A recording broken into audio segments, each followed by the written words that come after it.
Let me talk about husbands first. Husbands, love your wives, verse 25, as Christ loved the church. So the example for husbands is Jesus Christ.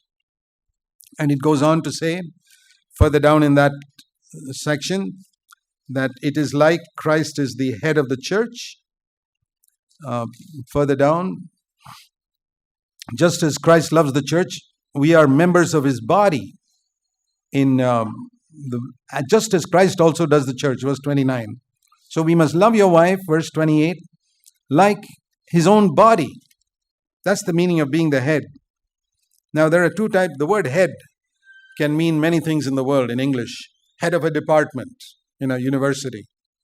Head of a country, the president. Head of the army, the general. Or head of the body. Which head do you feel you as a husband are in your home? Head of an army? Head of the country? It's because that understanding, head of the department? No. Head of the body. But it's because people have not seen that meaning of head that a lot of husbands act like dictators. Because they have misunderstood the word head. Here it says very clearly, head of the body. So also, husbands must love their wife as their own body. Christ is the head of the church. So then there's a lot of scope there to meditate on what it means to be a head and the body. The head is useless without the body. Some husbands think, I'm okay. I can do a lot of things. I can do, even if my wife is not there, I can cook, I can take care of myself. You have that attitude, you'll never have a Christian home. Because a home is not just a matter of cooking food and producing children. It's a lot more than that. It's being a testimony to the devil about how two people can become one in God's eyes and how they can manifest a love and a concern and a care and a humble relationship with one another, which is a testimony to Satan as to what the gospel can do, which was never possible before the day of Pentecost. That's why you don't read anything about homes in the Old Testament. Home is not important. You could have a very bad home like Moses, who would fight with his wife and his children who are disobedient, but he could be the leader. But not in the New Testament. In the New Testament, it says if your home is not right, you cannot have a responsibility in the church. Completely out of the question. If your children are wayward, you cannot have a responsibility in the church. That's so clear. So the new covenant brings us into a new possibility of relationship with one another in the home. So we must remember that we can now build a home where the relationship between husband and wife is like the head cares for the body. The head is useless without a body. Think if your head was cut off, you can't just float around by yourself. The first question I need to ask, that I want to ask husbands here is, do you see the necessity of your wife as much as you see the necessity of your body? Or is it only for the purposes of sex? Cooking the food, washing the clothes? Well, if that's the case, no wonder your marriage is in such a mess. Think of how you care for your body. How we care for it. We wash it. And if there's an injury, we treat it immediately. Even if a mosquito sits on it, we drive it off. Imagine coming to that level of sensitivity towards the needs of your wife. That is what it means to be a Christ-like husband. Sensitive to the needs of the body. What an example. And let me also turn you to John chapter 10. Jesus said in verse 11, John chapter 10, I am the good shepherd. That's what he says in verse 11. I am the good shepherd. He's the shepherd of the sheep. And as a shepherd, it says in verse, he calls his sheep by name and leads them out.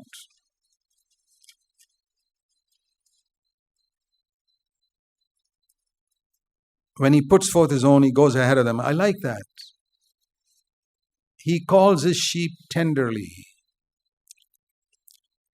In Kerala, probably is there in other parts of the country too, there's a very rude way in which even Christian husbands call their wives. They call her Eddie. Eddie means, hey you, like you call a pig or something, or a dog. And I have, in all of our churches, I have preached against it. Never call your wife Eddie, or even your children. Call them by tender names. He calls his sheep by name. I remember after I said that, one man came to me and said, brother, it's out of love that I call my wife Eddie. I said, why don't you let your wife also love you and call you Edda? Oh, no. Then he got light. We are so blind.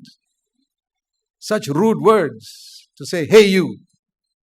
He calls his sheep by name. He's a shepherd. Respect your wife. And when he puts forth his own, he goes ahead of them. Verse 4, a shepherd is one who goes ahead. He doesn't tell his sheep, hey, go there.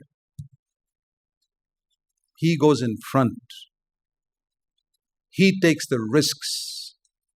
He's willing to face the dangers first. Not in the way you see a lot of Indian husbands and wives walking, where the husband is 5 feet in front and in the villages you see the woman carrying a load on the head. Not that type of going ahead. It's going ahead as an example. If you find your wife is not up to the mark in some area, maybe she loses her temper frequently or grumbles and complains, how to deliver her from it? Are you going to whip her from the back? That is a hireling. Come on, get rid of that habit. A good shepherd goes in front and shows by his example how to overcome those sins that you see in your wife. It's a tremendous responsibility to be a husband. Don't ever take it on unless you're serious about it. I mean, it's just like a tremendous responsibility to be a general of an army or the prime minister of a country. You're not your own boss if you can't take those responsibilities lightly. I mean, even to be a teacher in a school or a principal of a school is a big responsibility. Or even some of the jobs you're taking, it's a big responsibility. It's a very big responsibility to be a husband in a home, to be an example, a hard-working person. I mean, if you're a lazy person, I would suggest you don't get married. Just destroy yourself with your laziness.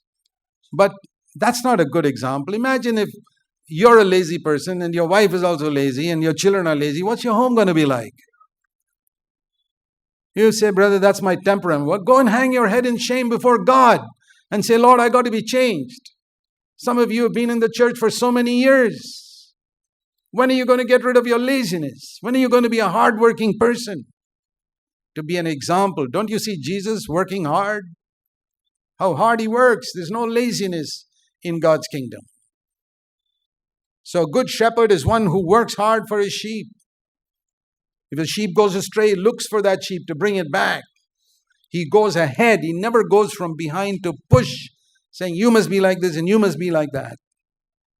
It's a pathetic thing I see today in many Indian men who want to go abroad to make money.